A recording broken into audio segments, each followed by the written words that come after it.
कट्टरपंथी हो या उनके तलवे चाटने वाली सेक्युलर सरकारें, हिंदू त्योहार आते ही दोनों ऐसे भड़क जाते हैं जैसे किसी पागल सांड को लाल कपड़ा दिख गया हो। पहले तो केवल हिंदू परंपराओं का मजाक बनाया जाता था, हिंदू त्योहार आते ही पानी और पर्यावरण बचाने का ज्ञान दिया जाता था, लेकिन तुष्टीकरण के चलते एक वर्ग के हौसले इतने बढ़ गए हैं कि अब तो सीधे सीधे हिंदुओं के धार्मिक आयोजनों पर हमले होने लगे हैं। राजस्थान, बिहार, पश्चिम बंगाल जैसे राज्यों में तो हालत सबसे बदतर हो गई है। रामनवमी हो, हनुमान जयंती हो या दशहरा, शोभा यात्रा के दौरान पथराव और हिंसक झड़प की खबरें आम हो गई हैं। साल दर साल हिंसा का एक जैसा पैटर्न, कभी हिंसा कभी पथराव। रामनवमी और हनुमान जयंती के मौके पर क्यों होने लगा है?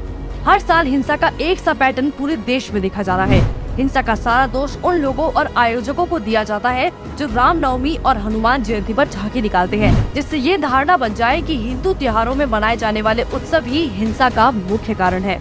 राजस्थान में गुनाह हुआ हिंदू त्योहार मनाना। राजस्थान में जहां आतंकी संगठन पीएफआई को जुलूस निकालने की पूरी छूट थी, लेकिन रामनवमी पर रामधुन बजाने पर पुलिस पाबंदी लगा रही है। कभी जिहादी मानसिकता वाले रामनवमी पर पथराव करते हैं, तो कभी सोनिया का चमचा गहलोत धार्मिक यात्राओं को देखने पर ही प्रतिबंध लगा देता है। क्या सिर्फ चंद वोटों की खातिर पूरे हिंदू समाज की आस्थाओं का अपमान करना ही गहलोत का तुष्टीकरण मॉडल बन गया है? ममता राज में हिंदू होना ही गुनाह। बात अगर हिंदू के विरोध और उन पर अत्याचार की हो, तो ममता के राज वाला पश्चिम बंगाल कैसे पीछे रह सकता है? तुष्टीकरण में कलयुग की धृतराष्ट्र बन चुकी ममता के राज में तो जय श्री राम के नारे को ही सांप्रदायिक बना दिया गया है। चुनाव हो या कोई तीज त्योहार, हिंदुओं पर अत्याचार ही बंगाल की पहचान बन गया है। लेकिन फिर भी वोट बैंक में अंधी हो चुकी ममता पश्चिम बंगाल में हुई हिंसा के लिए हिंदुओं को ही जिम्मेदार बताने लगी। राज्य में हुई पत्थरबाजी और आगजनी के लिए सीधे तौर पर हिंदू ही ममता के निशाने पर आ गए। नीतीश बिरयानी खाता रहा और पूरा बिहार जल गया। जब बात हिंदू त्योहार पर प्रतिबंध और सेकुलर सरकारों के अत्याचार की हो, तो ऐसे में नीतीश कुमार कैसे पीछे रहता? पाला बदल कर हाल में लालू के चरणों में लेटने वाले कुशासन बाबू के राज में रामनवमी पर पूरा बिहार जल उठा।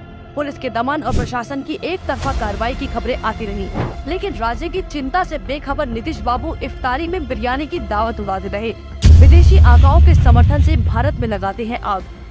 भारत में हिंसा के बाद अंतर्राष्ट्रीय स्तर पर प्रोपेगेंडा फैलाने वाले कुछ संगठन तुरंत हरकत में आकर खुद दंगा भड़काने वाले समुदाय विशेष को ही पीड़ित दिखाने की जुगत में भिड़ जाते हैं। दिल्ली का हिंदू विरोधी दंगा हो या फिर देश भर में सीएए विरोधी उपद्रव, समुदाय विशेष के लिए अदालत में वकील, मीडिया में पत्रकार उनके पक्ष में माहौल बनाने और बचाने के लिए पहले ही तैयार रहते हैं। ऐसे ही हाल में रामनवमी के बाद भी समुदाय विशेष को बचाने के लिए हिंसा का दोष उल्टा हिंदुओं पर ही डाल दिया गया। कहीं मुस्लिम बहुल इलाके से गुजरने पर दोष मढ़ा गया, तो कहीं मस्जिद के सामने से जुलूस की जाने को पत्थरबाजी का कारण बताया गया। इन घटनाओं में आगजनी, पत्थरबाजी, लाठी डंडों से पिटाई और मजहबी नारेबाजी आम बात थी। लेकिन तुष्टीकरण में कट्टरपंथी ताकतों के हौसले इतने बुलंद कर दिए हैं कि हिंसा के बाद बेशर्मी से खुद को पीड़ित दिखाना भी अब आम हो गया है।